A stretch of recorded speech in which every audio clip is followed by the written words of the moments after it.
Sir यहाँ बता additional condition तक बता दिया गया था। Yes sir. एडिशनल कंडीशन तक हो गया था ना भैया? यस सर हो गया था। आगे का देखेंगे आप लोग।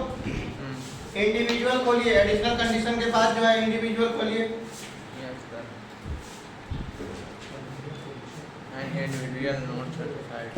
देखिए भैया बेसिक कंडीशन बताया था आप लोगों ने। Yes sir. बेसिक कंडीशन बताया था यस।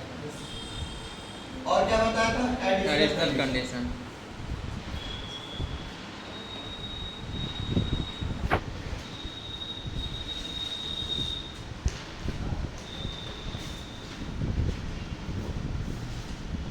ठीक है। अगर जो इंसान बेसिक, इधर सब लोग देखेंगे भैया, जो इंसान बेसिक कंडीशन को कंप्लीट करता है ना, और वो क्या कहलाता है? रेसिडेंट कहलाता है। ठीक है भैया। Yes sir. जो दोनों को कंप्लीट करता है, यस। जो इंसान दोनों को कंप्लीट करता है वो क्या कहलाता है? रेसिडेंट। रेसिडेंट। ऑर्डिनरी। रेसिडेंस तो है, ये ऑर्डिनरी है। मैं बताता ना दो टाइप के होते हैं। Yes sir. एक ऑर्डिनरी और एक नॉन ऑर्डिनरी। ऑर्डिनरी। तो अगर दोनों कंडीशन फुलफिल करता है तो इसका मतलब क्या होगा? Ordinary resident. रेसिडेंट। समझ में आया कि नहीं आया? आ गया। और दोनों में से अगर एक फुलफिल करता है तो क्या हो जाएगा? सिर्फ और सिर्फ रेसिडेंट रेसिडेंट होगा। होगा। और दोनों कर रहे हैं तो क्या कराएगा? Ordinary resident. ठीक है भैया। Yes sir. चलिए हमारा ये आ गया। और जो सिर्फ एक पूरा कर रहा है एक नहीं कर रहा है, मतलब जो बेसिक कर रहा है एडिशनल नहीं कर रहा है मान लीजिए, तो वो क्या कहलाएगा भैया? नॉन ऑर्डिनरी कहलाएगा। Yes sir. समझ में आ रहा है? ये करा ये नहीं करा मान लीजिए, ये क्या कहलाएगा? Non ordinary. नहीं आ रहा समझ में? आ गया सर। नॉन ऑर्डिनरी रेसिडेंट आ रहा है कि विद्या मैडम? आ रहा समझ में? चलिए नेक्स्ट है, ये लिखवाया हूं इंडिविजुअल लिखवाया हूं। देखेंगे इंडिविजुअल में, इंडिविजुअल लिखवाया हूं कि नहीं लिखवाया? लिखा है सर। इंडिविजुअल में क्या है? रेसिडेंट है ना पहला? Yes sir. रेसिडेंट है ना पहला? Resident status. रेसिडेंट है ना पहला? Resident status. हाँ चलिए देखेंगे इधर। And individual satisfies any one of the following basic condition. दो कंडीशन बेसिक बताया था रेसिडेंट होने के लिए। Yes sir. मैं वो शॉर्ट में एक्सप्लेन किया था, ये थ्योरी में है ना। Yes. एक बार और रिपीट कर देता हूँ आप लोग को। Yes. क्या बताया था भैया? बताइए। He is in India yes sir. In the previous year for a period of 182 days. बताया था कि नहीं भैया बेसिक कंडीशन में? यस सर बताया। इसका बेसिक कंडीशन कितना है? 2 है। तो पहला क्या कंडीशन है इसका? कि 182 डेज क्या रहना चाहिए? रहना चाहिए इंडिया में। India. Live in India. Short में बताया था ना आप लोग को? Yes sir. सेकंड कंडीशन देखो क्या बोल रहा है? He has been in India for at least 365 days yes sir. During in the per during 4 yes sir. For year. Previous preceding the previous year लिखा हुआ है। Yes sir. इसका मतलब समझेंगे। देखो भैया, ये भैया समझ आ रहा है? Yes sir. गत वर्ष में कितना? गत वर्ष का मतलब क्या हुआ? अभी कौन सा चल रहा है? 22-23 चल रहा है। Yes sir. नहीं आ रहा है समझ? आ रहा है। ये अभी करंट चल रहा है ना? ये करंट चल रहा है ना? इसको असेसमेंट ईयर बोलेंगे। जो करंट चल रहा है उसको क्या बोलेंगे? Assessment year. इससे पहले वाला क्या हो जाएगा? 21-22 प्रीवियस ईयर हो जाएगा। नहीं आ रहा समझ में? आ रहा है कि नहीं? Yes sir. अब प्रीसीडिंग ईयर जो होता है ना, मतलब इसके भी पहले। पहले 4 प्रीसीडिंग का मतलब क्या हुआ? उससे उससे भी पहले, मतलब प्रीवियस ईयर से पहले। तो प्रीसीडिंग ईयर कितना बोल रहा है? 4 दिख रहा है ना वहां पे? Yes sir. 4 ईयर। 4 ईयर कौन कौन सा हो गया भैया? 19-20 19-20। ये इससे प्रीसीडिंग फोर्थ प्रीसीडिंग ईयर क्या हो जाएगा? प्रीसीडिंग कितना हो जाएगा? फोर्थ प्रीसीडिंग ईयर कितना हो जाएगा? देखो चार्ट बनाओ। 21-22 है ना भैया ये? Yes sir. ये प्रीवियस ईयर है। Yes, इसके sir. बोल रहा है preceding year, fourth preceding year. देखिए मतलब इससे पहले का 21-22 तो ये क्या हो जाएगा? 20-21। फिर ये क्या हो जाएगा? 19-20। ये क्या हो जाएगा? 18-19। ये क्या हो जाएगा? 17-18। क्लियर है सबको? Yes sir. इन 4 ईयर में कितना रहना है उसको? 365 थर्ड डेज। Yes. नहीं आ रहा समझ में? और करंट मतलब प्रीवियस ईयर में कितना रहना है? 60 days. कितना दिन रहना है? 60 days. क्लियर है? Yes sir. यहाँ कितना हो जाएगा? 60 डेज। नहीं आ रहा समझ में? आ रहा है. नोट्स क्लियर हो रहे हैं? शॉर्ट में जो बता रहा हूँ Yes, sir. जो लिखवाया हूँ। Yes sir. अब देखिए नेक्स्ट पढ़ेंगे। एडिशनल कंडीशन होता है. नेक्स्ट क्या दिया हुआ है? Additional condition. ये तो समझ में आ गया ना भैया आप लोग को? Yes sir. नेक्स्ट पढ़िए। एडिशनल कंडीशन में देखेंगे भैया क्या दिया रहता है? एडिशनल कंडीशन देखेंगे।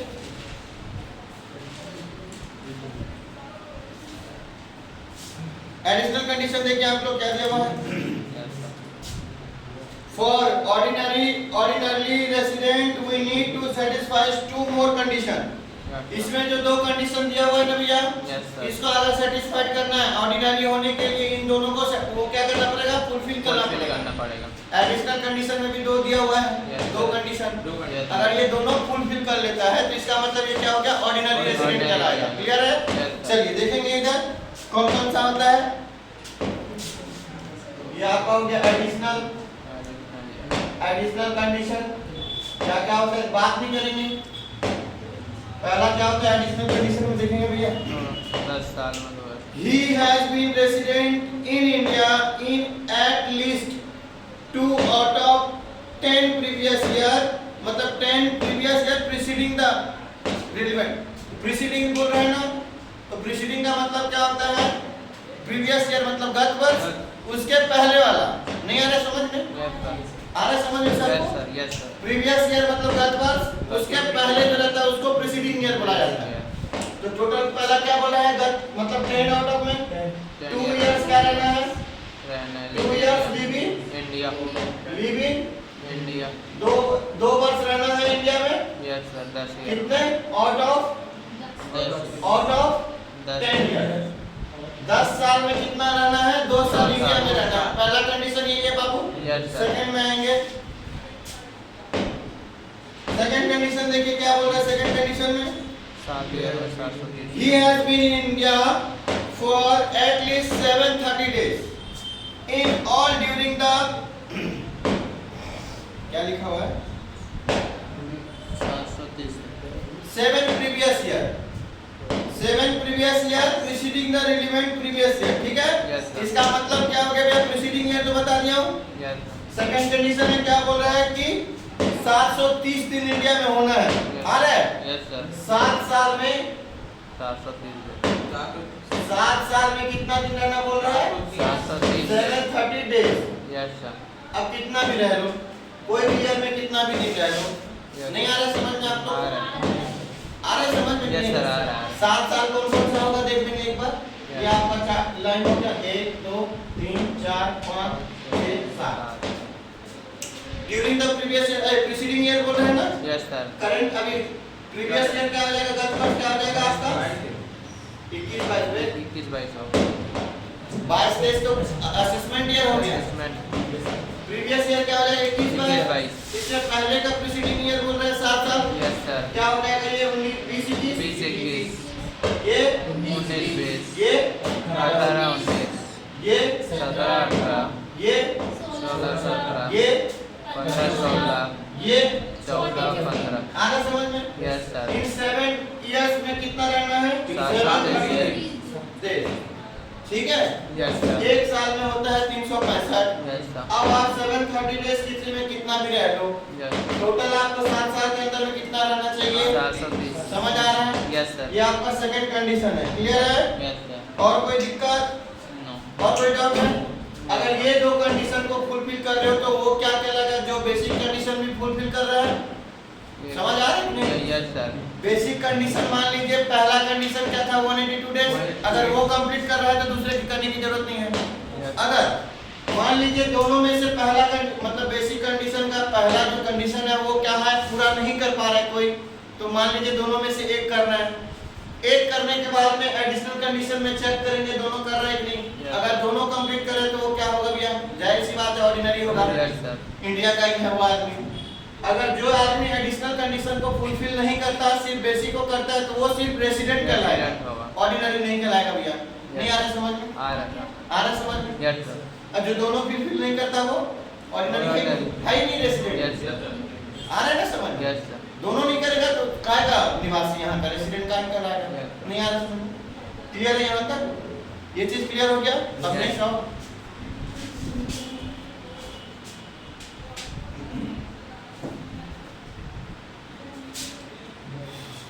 नेक्स्ट आओ भैया, क्या दिया हुआ है? इंडिविजुअल। हाँ, अब देखो भैया नॉट ऑर्डिनरी रेसिडेंट दिया हुआ है ना? Yes sir. Not ordinary resident लिखवाए हो, ये आपका हो गया नॉट ऑर्डिनरी रेसिडेंट। ठीक है? Yes sir. इसके लिए क्या चीज है? टू कंडीशन है। टू कंडीशन हो गया। टू कंडीशन कौन कौन सा था? एक था आपका बेसिक, यस एक आपका क्या था? एडिशनल। नहीं आ रहा समझ में? आ रहा है सर। एडिशनल। मैं शॉर्ट में बता रहा हूँ भैया, दिमाग में छप जाएगा, थ्योरी याद करने की जरूरत नहीं है। बेसिक कंडीशन था और एडिशनल कंडीशन। बेसिक कंडीशन में क्या था भैया? दो टाइप का था। एक आपका था 182 डेज रहना है। Yes sir. नहीं आ रहा समझ में? आ रहा है सर। दूसरा कंडीशन क्या था इसका? कितना था भैया? 60 डेज 10 वर्ष में। 365 10 वर्ष मतलब प्रीवियस ईयर में 60 प्लस उससे प्रीसीडिंग 4 इयर्स में कितना? 365 डेज। नहीं आ रहा समझ में? आ रहा है सर। आ रहा है सबको समझ में? Yes sir. आ रहा है आपको? 4 इयर्स प्रीसीडिंग ईयर। आ रहा है सबको समझ में? Yes sir. चलिए अब देखेंगे भैया एडिशनल कंडीशन में बात हो रही है। एडिशनल में क्या बताई हूँ? पहला वाला कंडीशन 10 साल में 10 2 बाय 10 ईयर। मतलब क्या हुआ? 2 बाय 10 का मतलब 2 इयर्स का रहना है। Yes sir. 2 इयर्स 10 साल में टोटल 2 इयर्स कंप्लीट होके रहना है। नहीं आ रहा समझ में? आ रहा है। दूसरा कंडीशन क्या बोल रहा है? दूसरा कंडीशन क्या बोल रहा है? 730 दिन 730 दिन कितने में भैया? 7 साल में 7 इयर्स। मतलब क्या हो गया? ये प्रीसीडिंग ईयर ना, प्रीवियस ईयर से पहले पी बाय हो गया previous year that year, Yes, इसका sir. Preceding year. नहीं आ रहा समझ में? आ रहा है सर। प्रीसीडिंग ईयर नहीं आ रहा समझ में? आ रहा है। क्लियर है यहाँ तक? Yes, sir. किसी को कोई डाउट? नो। चलिए नीचे में लिखिए क्या लिखा हुआ है? Only satisfied basic condition but does not satisfied two additional condition. Yes, इसका मतलब क्या हो गया भैया? ये सिर्फ और सिर्फ बेसिक कंडीशन को फुलफिल कर रहा है यस सर। और एडिशनल कंडीशन का कोई भी नहीं कर रहा है। क्लियर है? ये आपका क्या कहलाएगा? Not ordinary resident. नहीं आ रहा समझ में? मैं क्या बोल रहा हूँ भैया, अगर दोनों फुलफिल करेगा मान लीजिए तो ऑर्डिनरी कहलाएगा। यस जो सर। दोनों में ये बेसिक को किया, ये नहीं किया मान लीजिए, ये दोनों में से कोई नहीं किया, तो इसका मतलब वो क्या हो गया? Not ordinary. नहीं आ रहा समझ में? आ गया। क्लियर है? Yes sir. क्लियर है विद्या? नहीं तो जाओ। चलिए नेक्स्ट देखेंगे। नॉट रेसिडेंट या नॉन रेसिडेंट मतलब वो निवासी है ही नहीं। नेक्स्ट वाला भैया, यस सर। इसका मतलब क्या हुआ? Individual and individual not satisfied any condition या बेसिक कंडीशन। मैं बताया ना, यस सर। अगर बेसिक कंडीशन और एडिशनल कंडीशन नहीं फुलफिल करेगा तो क्या होगा? क्या वो तो है ही नहीं किया था। Yes sir. नहीं है तो नहीं करेगा। नहीं। नेक्स्ट है भैया हिंदू अनडिवाइडेड फैमिली दिख रहा है? Yes sir. Form AOP BOI local authority बाद में समझाएंगे, पहले फॉर्म ये समझ लीजिए रेसिडेंट स्टेटस एचयूएफ का। Yes sir. Hindu undivided family resident status देखेंगे। इफ कंट्रोल एंड मैनेजमेंट दिख रहा है ना? Yes sir.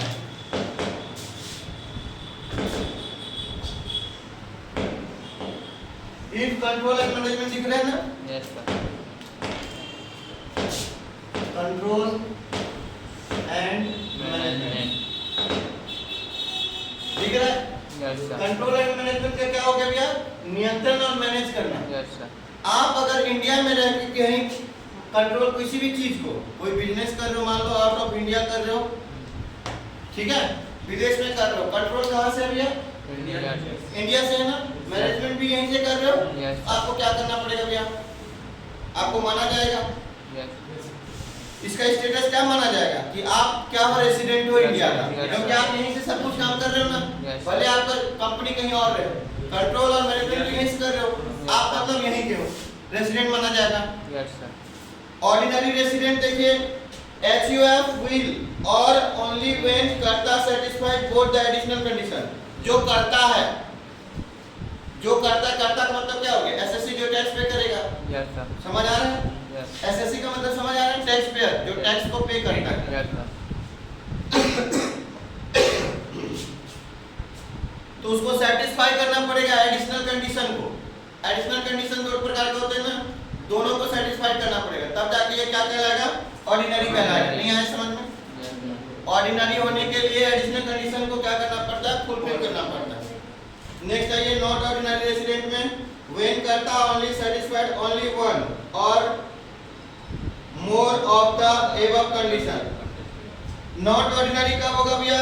जब एक ही कंडीशन फुलफिल कर रहा है। Yes sir. मतलब बेसिक को कर रहा है और इसको नहीं कर रहा है, तो वो क्या कहलाएगा? Not ordinary. यही पढ़े थे उसमें भी। अगर दोनों कंडीशन जो फुलफिल करेगा, बेसिक भी और एडिशनल भी, वो क्या कहलाएगा? Ordinary resident. और जो दोनों में से एक करेगा वो नॉट ऑर्डिनरी। नहीं आ रहा समझ में? Yes sir. भैया कोई confusion?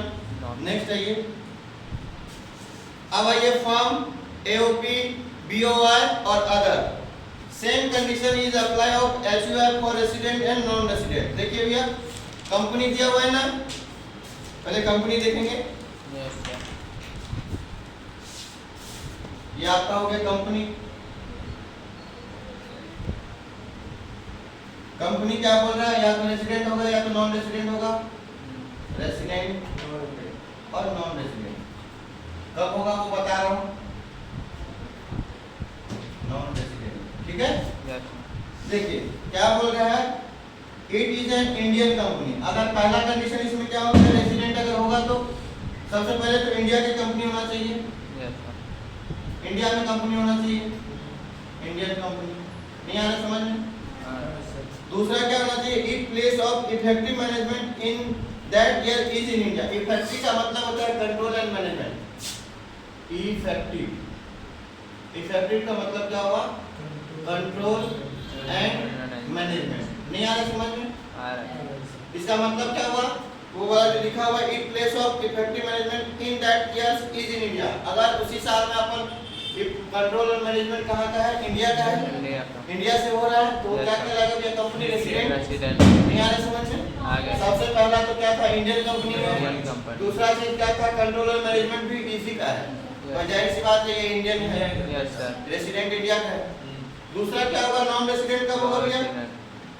Not satisfied this two condition. ये दो कंडीशन था ना, यस सर। एक तो होना चाहिए इंडियन कंपनी, दूसरा कंट्रोल मैनेजमेंट भी यहीं से होना चाहिए। यहीं होना चाहिए। अगर दोनों नहीं कर रहे तो क्या हो जाएगा भैया? नॉन नहीं आ रहा है समझ में? आ गया सर।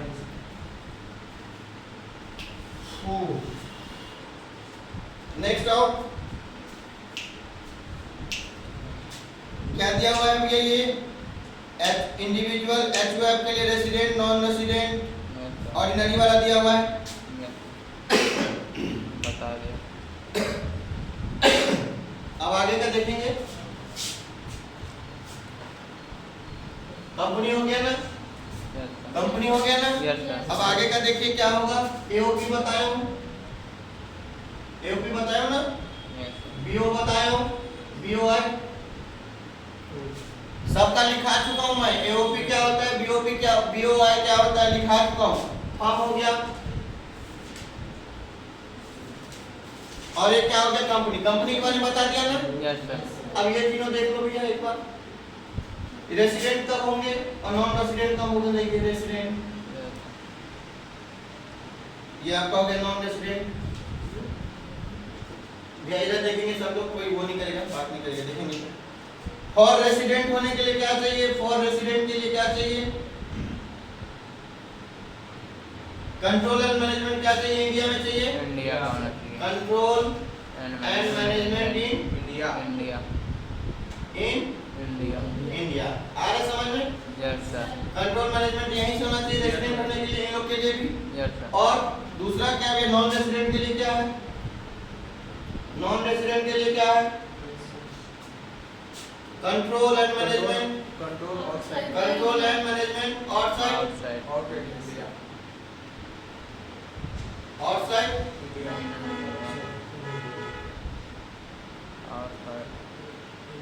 India, outside India. नहीं आया समझ में? आ गया। Outside the India.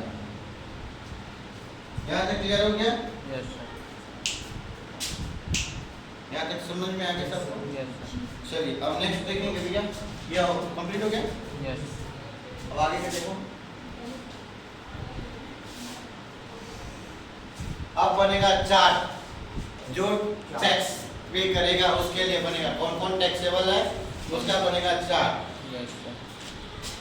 Tax in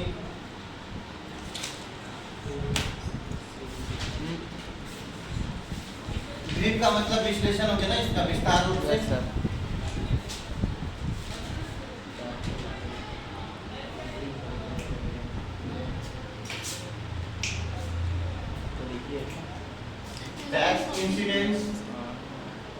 tax incident in brief. देखो इसमें कौन कौन आएगा, सब लोग देखेंगे इसमें। बुक में देखिए आप पूरा। तीन टाइप के होंगे भैया। एक होगा रेसिडेंट, इधर देखिए इधर एक तीन टाइप के होंगे। एक होगा रेसिडेंट, यस सर। अगर रेसिडेंट है। दूसरा क्या होगा, non non ordinary resident. Resident, not ordinary resident. Yes sir. तीसरा क्या होगा, नॉन रेसिडेंट।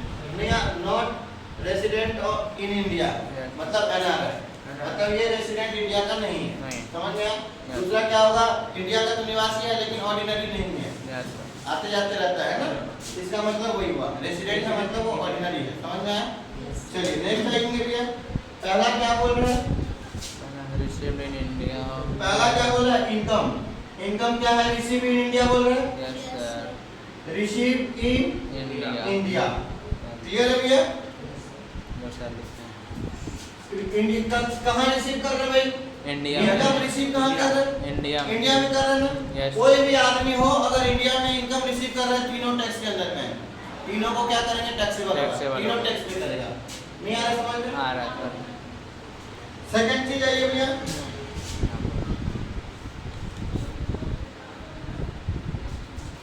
इनकम क्या है, इंडिया में रिसीव कर रहे हैं ना, यस सर। क्या करना पड़ेगा, तीनों को टैक्स पटाना पड़ेगा। क्लियर है? Yes sir. सेकंड देखिए, दूसरा क्या बोल रहा है, क्या बोल रहे हैं, दूसरा क्या बोल रहा है, income claim to received in India. क्या लिखा है, मेरे को थोड़ी बताइए बताओ बताओ ना यार। Sir. Income claim to received in India. Income deemed, claim income deemed, deemed deemed to deemed received in India, received in India. India. फिर क्या लिखा हुआ है, एक्रूड और अरिशनल। एक्रूड हो गया, और एक क्या, अरिशनल। एक्रूड हो गया और एराइजिंग हो गया। अरिशनल। एराइजिंग का मतलब क्या होता है, अराइजिंग क्या होता है एराइजिंग का मतलब, क्या होता है हिंदी में, इंग्लिश तो उतना मेरे को पता नहीं, हिंदी में बताओ ना बता दो। जनरेट होना होता है बाबू, यस सर। पैसा लेना, एराइजिंग का मतलब। चलिए देखेंगे पैसा इधर। लेना। डीम्ड का मतलब क्या होता है भैया, डीम्ड का मतलब ये होता है आपने कंपनी में, कोई कंपनी में मान लीजिए काम कर रहे हैं, yes sir. As a employee आप कोई कंपनी में काम कर रहे हैं। डीम्ड का मतलब हो गया आपको पैसा नहीं मिला है, काम कर लिए ना, अभी पैसा नहीं मिला, बाद में तो मिलेगा, यस सर। बाद में मिलेगा कि नहीं। Yes sir. आप कोई कंपनी में मान लीजिए 1 महीना काम किए, उसका पैसा अभी नहीं मिल रहा है लेकिन सैलरी में जोड़ दिया गया क्योंकि मिलेगा, काम किए तो मिलेगा, पैसा कोई मिलेगा। समझ में आ रहा है? Yes sir. तो ऐसी सैलरी या ऐसा इनकम जो काम किए हैं जिसके बदले में हमको इनकम नहीं, मतलब पैसा नहीं मिला है लेकिन इन फ्यूचर क्या होगा, मिलेगा, तो उसको डीम्ड बोलते हैं। किसको बोले डीम्ड, हम काम किए, हमको पैसा नहीं मिला है लेकिन काम तो किए हैं, उसके बदले में आज नहीं तो कल तो पैसा मिलेगा। Yes sir. उसको अभी खर्चा, हम उसको क्या किए, इनकम में अभी शामिल कर लिए। मान लीजिए मैं कमा रहा हूँ कितना भैया, 30,000 रुपये मैं महीना का कमा रहा हूँ, यस सर। तो साल भर का कितना हुआ, 1,36,000, 30,000। 12 क्या 36 लाख, नहीं भाई 12 से इंटू कर दो, 12 से कितना हो गया 36, यस सर। है ना भैया, 3,60,000। तो कितना हो जाएगा, 3,60,000। 3,60,000 साल में कमाया। Yes. ये पैसा मेरे को मिला नहीं है मान लीजिए, क्योंकि इनकम टैक्स जब पे करोगे आप तो साल भर के बाद ही पे करोगे।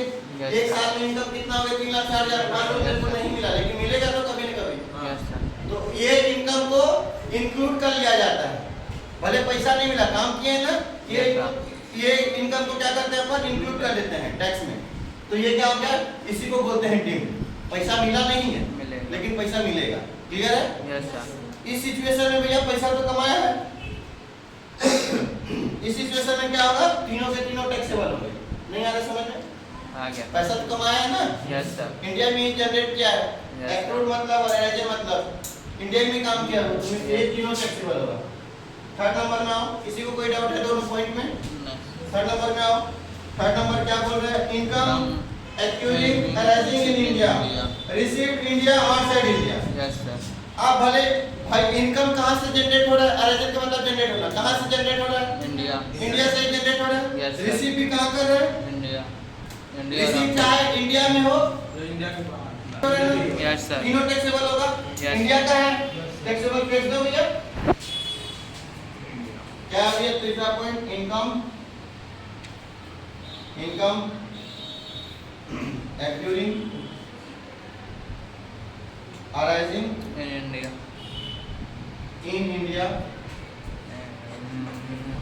इन इंडिया एंड रिसीव्ड भी इंडिया इंडिया आउटसाइड और आउटसाइड इंडिया। इन इंडिया और आउटसाइड इंडिया। आ रहा समझ में? Yes sir. क्या नोट सुना है हमारा? शाबाश। चलिए चौथा नंबर देखेंगे भैया, क्या दिया हुआ है, इनकम डीम्ड टू एक, वही हुआ भैया। Yes sir. क्या बोल रहा है, इनकम डीम्ड टू एक्योर और arise in India, received in India और आउटसाइड इंडिया। अभी बताया ना डीम्ड कैसा हुआ, यस सर। इंडिया में ही सब कांड हो रहा है, यस सर। अराइजिंग भी वही हो रहा है, यस सर। एक्यूट भी वही हो रहा है, यस सर। लेकिन डीम्ड का मतलब वही हुआ, आप 8 घंटे काम किए, आपको पैसा अभी नहीं मिला, लेकिन इसके बदले में आपको क्या मिलेगा, पैसा मिलेगा। मिलेगा। तो सैलरी में इसको इंक्लूड कर दिया गया है, Yes. इसी को डीम्ड बोलते हैं। नहीं आ रहा समझ में? आ रहा है सर। चलिए नेक्स्ट पॉइंट क्या बोल रहा है, नेक्स्ट पॉइंट बोल रहे इसमें क्या होगा भैया, डीम्ड वाले में तीनों होगा टैक्सेबल, इनकम। हाँ इसमें क्योंकि इंडिया का ये सब चीज। Yes sir. नेक्स्ट आओ भैया, income received. Income received acute arising, क्या हो गया भैया, आउटसाइड इंडिया दिख रहा है ना, यस सर। दिख रहा है कि नहीं? Yes sir. और नीचे लिखा हो business control control in India. In India बोला ना, यस सर। कंट्रोल कहाँ से हो रहा है, इंडिया से हो रहा है। इंडिया से हो रहा है। Yes sir. ये दोनों टेक्स्ट बताएंगे। यस। नहीं आ रहा समझ में भैया, बता दो। इनकम रिसीव्ड कहाँ हो रहा है भैया, आउटसाइड इंडिया। यस है सर। कहाँ का इनकम, इंडिया का है ना, Yes. कहाँ ले रहा है वो, बाहर। इंडिया के बाहर। Yes sir. ये तो रेसिडेंट को तो पटाना ही पड़ेगा, यस सर। हर हाल में रेसिडेंट जाएगा। वो तो सब में पता है। ये तो रेसिडेंट तो है लेकिन नॉट नॉट ऑर्डिनरी, ऑर्डिनरी। समझ में आ रहा है, रेसिडेंट है लेकिन नॉट ऑर्डिनरी है। फिर भी पता है। इसको भी लपेटे में लेंगे, यस ये सर। भी लपेटे में आएगा। Yes. अब ये एनआरआई इससे बच जाएगा, इससे कोई मतलब नहीं है इंडिया का ये चीज से। Yes sir. इंडिया का इनकम है ना ये, Yes. ये तो बाहरी आदमी है, इसको Yes. क्या लेना देना, ये पटाएगा कहते नहीं पटाएगा। नहीं आ रहा समझ में? आ गया सर। नेक्स्ट देखिए शर्मा पॉइंट, 6 पॉइंट में 6 पॉइंट क्या लिखा हुआ है, income received. Income received Yes, acute arising outside India, क्या लिखा हुआ है, Outside. प्रोफेशन सेटअप Yes, लिखा हुआ है, outside control. Outside control is profession कहाँ है, आउटसाइड। मान लीजिए कोई कंपनी है, Outside. कहाँ है सेटअप उसका, बाहर है। आउटसाइड इंडिया है। Yes sir. Control and management भी आउटसाइड से हो रहा है, बाहर से ही हो रहा है। Yes sir. इसका मतलब क्या हो गया भैया, बस रेसिडेंट देगा। इनकम रिसीव कहाँ हो रहा है, इनकम रिसीव कहाँ कर रहा है, आउटसाइड। बाहर कर रहा है कि नहीं कर रहा है? Yes sir. ये सिर्फ रेसिडेंट पटाएगा, यस सर। इससे कोई मतलब नहीं है। नहीं नॉट है। ऑर्डिनरी वाला का Not ये ordinary. रेसिडेंट जो है, ये ऑर्डिनरी रेसिडेंट है भैया, दोनों कंडीशन पूरा कर रहे हैं ना ये, यस सर। इसको हर समय गला घोटा जाएगा, इसके लिए कोई माफी नहीं है।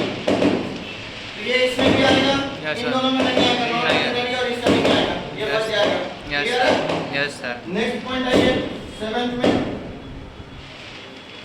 7th क्या दिया हुआ है, Income received acute arising outside India yes sir. From any other sources. Income कहाँ से रिसीव कर रहा है भैया, अदर सोर्स। बाहर से कर रहे हैं ना, यस सर। कौन लपेटे में आएगा, ऑर्डिनरी रेसिडेंट। रेसिडेंट आएगा लपेटे में, ये नहीं आएगा यस और सर। ये भी नहीं आएगा। नहीं आ रहा समझ में? आ गया सर।